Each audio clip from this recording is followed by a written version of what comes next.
What's up everyone and welcome back to the MMA Buzz. Daniel Cormier isn't ready to let go of a recent backstage incident that left him feeling disrespected by a UFC staff member. In a behind-the-scenes clip released by the UFC, an employee was seen jokingly asking Cormier if he'd like to be more athletic. What may have been meant as light humor clearly didn't sit well with the former two-division champion, who found the remark offensive. During a recent episode of Good Guy, Bad Guy with Ciryl Gane, Cormier revisited the moment and explained how the situation unfolded. He revealed that the video didn't show the full extent of his reaction, admitting he completely lost his temper and cussed out everyone in the room. According to Cormier, the comment wasn't just a joke. It felt like a jab at his career and all he's achieved. "I would never take an opportunity away from a friend," Cormier said, "but I'd also have a hard time calling someone a friend if I knew they wanted something and I didn't even give them a chance to go after it." He went on to reflect on his longtime bond with former teammate Cain Velasquez, explaining why he never considered fighting him despite both being light heavyweights. Cormier pointed out that his path was different. He was small enough to move down to light heavyweight, which allowed him to avoid the possibility of ever facing Velasquez. "My entire career started and ended with Cain," Cormier shared. "There was no me before joining that team. From the first punch I ever threw, Cain was right there showing me the ropes. It would have been impossible for me to fight him. Wrestling someone is one thing, but fighting means you're trying to hurt that person, and I couldn't do that to a friend." He went on to praise Velasquez for mentoring him despite viewing him as potential competition. "He could have easily looked at me as a threat. I was an Olympian, a heavyweight, and someone who could have been an issue later on. But instead of keeping me out, he took me under his wing. That's the kind of person he was." Cormier closed by, saying he's unsure how today's fighters will handle similar situations, especially with rivalries forming within close-knit teams. But one thing's for sure, Daniel Cormier isn't quick to forgive when respect is on the line. Please subscribe to our channel and hit the bell icon for latest MMA updates. We truly value your support and need your help to grow. Move on to another news. Islam Makhachev has opened up about his preparation ahead of his highly anticipated title fight against Jack Della Maddalena at UFC 322. In a recent video shared by Khabib Nurmagomedov on social media, the reigning lightweight champion gave fans a rare look into his training camp, revealing how things have evolved as he prepares to compete at 170 pounds for the first time. Makhachev explained that the biggest change in his preparation has been adapting his body to the new weight class. Without the pressure of cutting down to lightweight, he's been able to focus more on strength, endurance, and overall performance rather than shedding pounds. "At welterweight, I can train harder and recover faster," Islam said. "Before, cutting to 155 took a lot of energy. Now I can spend that energy improving my skills and power." He also highlighted how his team has been adjusting to the new division. Makhachev revealed that he's sparring with bigger training partners and emphasizing grappling control against stronger opponents. "The guys I train with now are heavier and stronger," he noted. "That helps me prepare for someone like Jack, who's known for his boxing and forward pressure. I have to make sure my wrestling and clinch game can handle that power." Under the guidance of Khabib and coach Javier Mendez, Makhachev's camp has reportedly focused on integrating more striking combinations into his wrestling-heavy approach. Khabib himself praised Islam's discipline and adaptability, saying that he's entering this fight in the best shape of his career. Makhachev also spoke about his mindset heading into UFC 322, emphasizing that the move up in weight isn't about chasing new titles, but proving he can dominate across division. "It's not about belts or fame," he said. "It's about showing I'm the best fighter, no matter the weight class." With his elite grappling, improved power, and strategic approach, Islam Makhachev is confident that his transition to welterweight will silence any remaining critics. As the countdown to UFC 322 continues, fans are eager to see if he can extend his dominance beyond the lightweight division and potentially make history as one of the few fighters to reign in two weight classes. Move on to another news. Walter Walker, brother of UFC light heavyweight Johnny Walker, has publicly criticized Tom Aspinall for how he handled the controversial eye poke incident during his UFC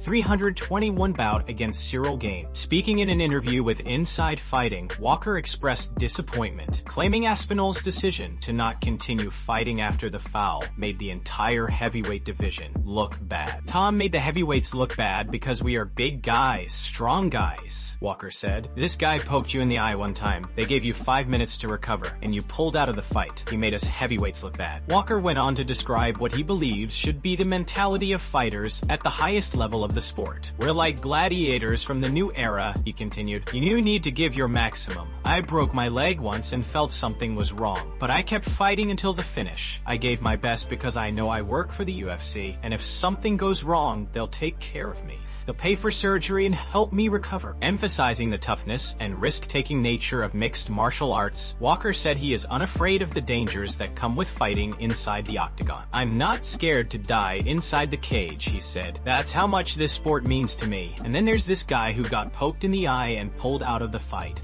He made us look bad because some fighters on the main card don't take the same risks." Walker's comments have fueled further debate among fans and fighters over how Aspinall's decision should be perceived. While some agree with Walker's warrior mentality, others argue that Aspinall did the right thing, prioritizing his health over pushing through a potentially serious injury. Aspinall, known for his composed and respectful demeanor, has yet to respond directly to Walker's remarks. However, he previously stated that the eye poke left him unable to see clearly, making it unsafe to continue fighting. As the controversy continues to swirl, the MMA community remains divided, with one side questioning toughness and the other defending fighter safety as the top priority. Move on to another news. Tom Aspinall recently took to social media to mock Ciryl Gane following their controversial eye poke incident at UFC 321. The heavyweight champion, who was forced to stop fighting after suffering multiple eye pokes from Gane, appeared to use humor to address the situation, though his post quickly stirred reactions across the MMA community. Late Friday night, Aspinall shared a meme featuring Gane dressed as Freddy Krueger, complete with the caption, "Halloween is coming, Ciryl Gane is ready." Adding his own touch, Tom wrote, "Man's been ready," poking fun at Gane's role in the incident. Shortly after, Aspinall posted a picture of himself wearing an eye patch with the caption, "At least I'm ready for Halloween." The lighthearted jab quickly gained traction online, with fans flooding the comment section, some finding it hilarious, while others criticized Aspinall for making jokes about a serious situation. Despite the humor, the posts hinted at the lingering tension between the two heavyweights following their anticlimactic bout. In another update, Aspinall shared a photo from the hospital, captioned, "Another day, another hospital." The image showed him resting with visible irritation around his injured eye, suggesting he was still receiving treatment or undergoing further medical evaluations. However, in a surprising move, all three posts were deleted a few hours later. While Aspinall didn't explain why, it's possible that the deletion came after fan backlash or advice from his management team to maintain professionalism as the UFC reviews the controversial fight's outcome. The UFC 321 bout between Aspinall and Gane ended abruptly after repeated eye pokes rendered the champion unable to continue. The no contest ruling sparked heated discussions about accidental fouls, fighter safety, and potential rematches. Though Aspinall's sense of humor briefly lightened the mood, his deleted posts show the fine line between coping through comedy and respecting the gravity of a career-impacting incident. As fans await further updates on his recovery, speculation continues about whether the UFC will grant a rematch once Aspinall is medically cleared to return. Move on to another news. Dana White recently clapped back at criticism surrounding upcoming UFC events during a live stream appearance with content creator Nina Drama. When a fan commented that tomorrow and next week's UFC cards look bad, the UFC president didn't hold back in his response. In true Dana White fashion, he fired back with his trademark bluntness and unfiltered attitude. The exchange began when a fan in the live chat asked, "Why is tomorrow and next week's UFC so bad?" Dana immediately responded, "How's it bad when it hasn't even happened yet?" before sharply adding, "Shut the HE up.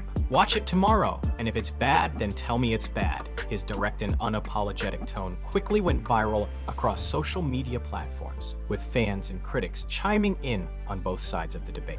White has long been known for his fiery responses to negative comments about UFC matchmaking. He often reminds fans that they tend to judge fight cards prematurely, only to later admit the events delivered far more excitement than expected. This particular moment was no different. Dana used the opportunity to defend the UFC's lineup, emphasizing that fans should wait until after the fights before labeling an event bad. Many in the MMA community viewed the moment as classic Dana White energy, passionate, confrontational, and always ready to defend the UFC brand. Supporters praised him for standing up against armchair critics who often underestimate lesser-known fighters. Others, however, criticized the outburst, suggesting it showed unnecessary hostility toward fans voicing honest opinions. Still, this exchange fits perfectly within Dana White's long history of fiery interactions with fans and media. Over the years, he's built a reputation for being brutally honest and for never shying away from controversy, a trait that has both fueled the UFC's global popularity and kept him at the center of headlines. As always, Dana's words carry a challenge. Watch the fights before judging them. And with several UFC cards lined up in the coming weeks, fans will soon find out if his confidence in the matchups is justified, or if the criticism had any merit after all. Move on to another news. As UFC 322 draws closer, anticipation is building for the highly anticipated clash between Islam Makhachev and Jack Della Maddalena. Despite being a significant underdog on the betting lines, JDM is earning increasing support from fans and fighters alike, many believing he has what it takes to dethrone the lightweight king. In recent weeks, several notable fighters have voiced their predictions for this matchup. Sean Brady and Robert Whittaker have both publicly backed Jack, believing his striking precision and defensive grappling give him a real chance to shock the world. Even Mario Bautista, while appearing on Tim Welf's podcast, hinted at siding with JDM, saying, "I'm going to go with Jack on that one. Someone has to beat one of those guys. My heart says Jack, but we'll see." This growing confidence in Jack Della Maddalena stems largely from his performance against Belal Muhammad earlier this year. In that bout, Jack demonstrated impressive takedown defense and composure against one of the best wrestlers in the division, effectively neutralizing Belal's top game and keeping the fight in his comfort zone. That performance convinced many that his defensive wrestling could pose serious challenges for Makhachev, who is known for his suffocating ground control. Former UFC star Jorge Masvidal also weighed in on the matchup during a conversation with Henry Cejudo, offering high praise for Makhachev's grappling abilities. "Islam is 100%. I think he's the best guy on the ground right now," Masvidal said. "Once it hits the mat, nobody has better control, submissions, or ground awareness. He's a real-life nightmare. He strikes well, does damage, and what he did to Oliveira and others, it's crazy." Masvidal acknowledged, however, that the key question remains whether Makhachev can handle JDM's size, defensive wrestling, and athleticism at welterweight. Another major storyline is Makhachev's continued growth under the mentorship of Khabib Nurmagomedov. The two share a deep bond, both personally and professionally, with Khabib serving as a guiding force in Islam's rise to dominance. Recently, Khabib arrived in the United States to oversee the final stages of Islam's fight camp, a move that fueled excitement among fans eager to see the Dagestani duo reunite. As fight night approaches, the MMA community remains split. Move on to another news. After years of relative silence about the MMA world, former UFC women's bantamweight champion Ronda Rousey has returned to the spotlight, and she's making headlines once again. Recently, Rousey shared her thoughts on Dana White's influence over the UFC, offering an intriguing prediction about what could happen to the organization once its longtime president steps away. In recent months, Rousey has sparked excitement among fans by posting training footage, showing herself hitting pads and reigniting her passion for combat sports. Alongside her return to training, she's also participated in a few candid interviews, giving fans rare insight into her current views on MMA and the industry she once ruled. During a recent conversation with comedian Bert Kreischer, Rousey was asked about Dana White's role in shaping the UFC. Kreischer, an outspoken fan of the UFC president, didn't hesitate to express his admiration for White.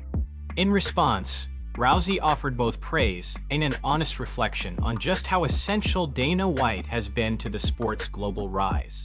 When Kreischer asked if Dana White is the biggest star in the UFC, Rousey didn't hesitate. "I think without Dana, its soul is gone," she said. "Dana is the heart of the UFC. He's everything you want that guy to be. His intensity, his drive, his vision. I love Dana so much." Rousey described White as the embodiment of passion and persistence, crediting his fearlessness and authenticity for keeping the sport's spirit alive. She continued, "I love that he doesn't care what people think. He talks wild, he takes risks, and he built something that no one else could. He's still a bit of a meathead, but that's what makes him relatable. That's why I love the guy. His energy is unmatched." Kreischer agreed, calling Dana White the star of the UFC, a sentiment Rousey echoed, but with a hint of concern for the organization's future. "When Dana's done," she said, "the title of the dominant MMA organization will be up for grabs. Without him, it's just 3 letters. UFC Dana is what gives it life." Rousey's comments underline the immense impact Dana White has had on the sport. From bringing MMA to mainstream audiences to turning fighters into global superstars, His leadership and unapologetic personality have become inseparable from the UFC brand itself.